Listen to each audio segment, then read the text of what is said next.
Lunedì 18 settembre, San Giuseppe da Copertino. È il 261esimo giorno dall'inizio dell'anno, ne mancano 104 al termine. Il sole sorge alle 6:52, tramonta alle 19:17, la luna si leva alle 10:14, tramonta alle 20:31.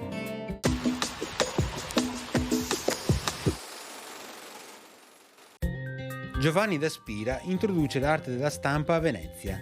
Al dì 18 settembre, scrive il Sanudo, fos comenzà a Venezia a stampar libri, inventor uno maestro Zuane da Spira, tedesco. Nello stesso anno pubblica le Epistole ad Familiares di Cicerone e subito dopo i libri Historiae Naturalis di Plinio, edizioni che furono poi rubate dalle orde napoleoniche.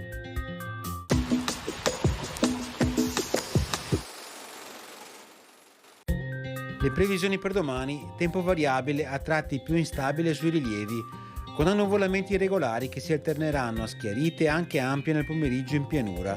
Sui settori montani e centro-settentrionali della pianura sarà possibile qualche piovasco o locale rovescio. Temperature in lieve locale diminuzione